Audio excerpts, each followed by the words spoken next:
Good afternoon, everyone. Welcome to the 40th Precinct. My name is Deputy Inspector Rob Gallitelli, Gallitelli. With me today is Sergeant Michael Thomas. We're here today to acknowledge the outstanding work and excellent show of restraint that was exhibited by my officers and Sergeant Michael Thomas in dealing with an individual in the midst of a mental health crisis. On Sunday, November 3rd, 2019, at approximately 2:25 hours, a 49-year-old male walked into a 40 Precinct station house. This individual approached the security gate and appeared to be talking to someone on the phone through a set of earphones. He then brandished a knife and threatened to harm himself. Officers inside the station house immediately engaged the individual in conversation and then requested additional units to the precinct over their department radios. As the male stood at the gate, he dropped the knife momentarily before he picked it up and he turned it towards himself. At that moment, responding officers entered the station house and Sergeant Michael Thomas deployed his conducted energy device to incapacitate the individual. The officers disarmed the male and they took him into custody. EMS then removed the male to Lincoln Hospital for a psychiatric evaluation. It's an outstanding job by Sergeant Thomas and the officers. At this time, we'll take any questions. What was it like for you, Sergeant, to have to do that, have to see that, and what was running through you? What did you know as you were coming, and what was that like for you, having to deploy the taser and knowing that this person was seemingly threatening to harm himself? Good morning. The first thing that went into my mind was that this individual needed help. So that's why we are here, to help people and provide whatever help we can give them. Was he threatening anybody else here in the precinct in any way? No, ma'am. So he was harming himself only? Yes, ma'am. How agitated was he? How can you describe his level of stress?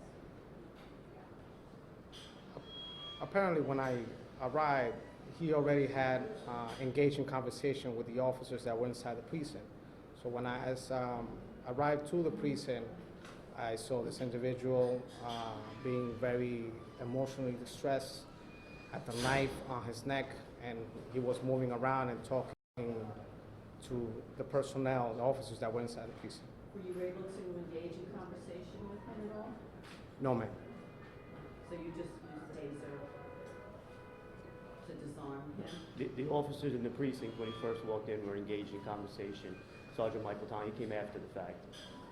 And how do you personally feel after seeing, obviously you chased the man down, possibly saving someone's life? How do you personally feel now that it's all over?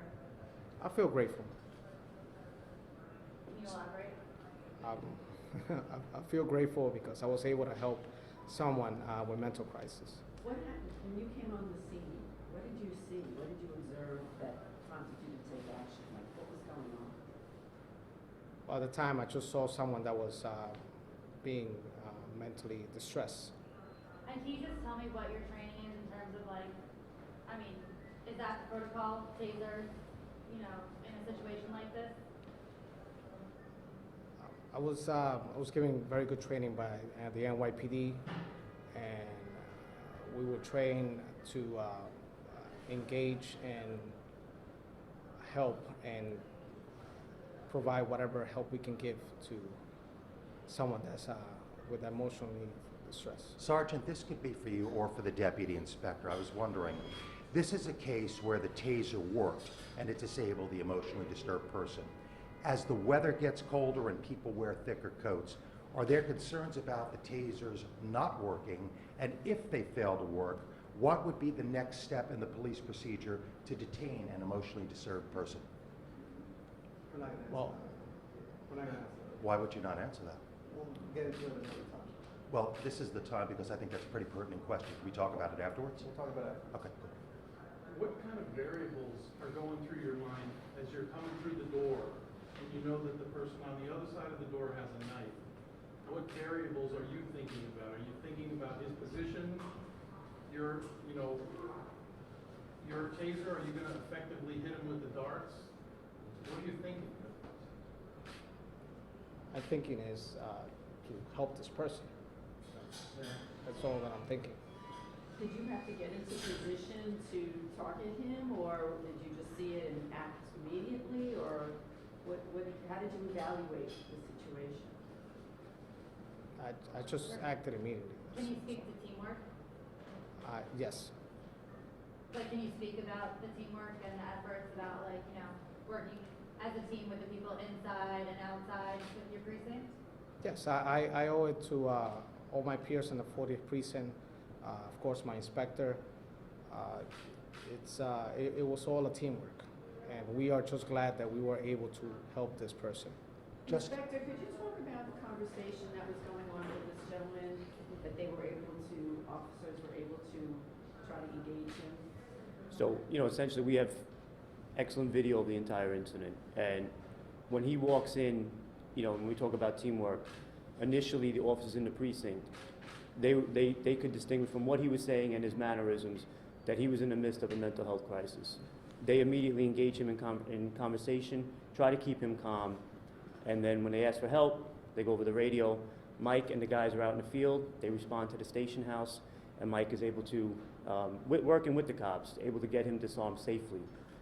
So he had the knife to his neck, At one point, yes. and then he put it down, or? So, again, Mike used phenomenal tactics, and at some point, it appears that this individual may have accidentally dropped the knife, and when he crouches down to pick it up, Mike then took immediate action and used his CED to disarm the man. What is the status of this person now? He's being treated at the hospital for his mental health issues. Do you know which one? He was transported to Lincoln, To where, sir? to Lincoln Hospital.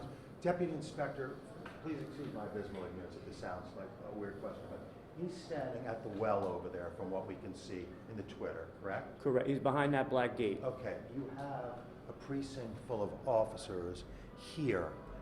Is there a possibility, did it go through anybody's mind, that an action could be taken by an armed officer at the front desk, or any type of action? Is that part of protocol? Was that a possibility, or were we waiting for someone? And if we were waiting, how long do you wait? You know what I mean? So in any situation like that, as it unfolds, there's a lot of variables and there's a lot of different ways that it can kind of play out. In this instance, the officers in the precinct were able to get his attention, maintain dialogue with him, and then when the time was right, Mike stepped in and did what he had to do. But So- you kind of mentioned that it appeared like he may have been taking the knife to himself. Would that have been something that would have caused a reaction in here if Sergeant hadn't come? It certainly could have went a number of different ways. We're just happy that it played out the way it did and everybody was safe when it was over with. Were there any other civilians in here? Like, you know, were there other civilians in here? No, ma'am. I'm not sure if you can talk to this, but a similar incident did happen a few months earlier at this same precinct. Does it speak to, you know, the area in general, policing that needs to be done in this area, or mental health in this area, do you feel? Like, why has this happened, do you feel like, in this area twice? So I wouldn't say that it plays into the area. What I would say is that previous incident, we had almost pretty much the same outcome. The cops acted phenomenal and they were able to disengage an armed individual who was in a mental health crisis. So I think it would more speak to the great work of the cops in the precinct. Can you tell me when that was, sir? Roughly, approximately? I'll give you the details, don't worry about that.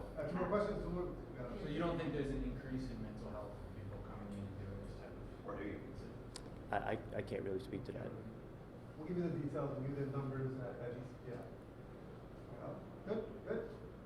Are you doing any new types of training to help with these incidents since they seem to be happening more? Again, that's. Thank you, guys, appreciate it. Thanks, everyone. so much. Thank you.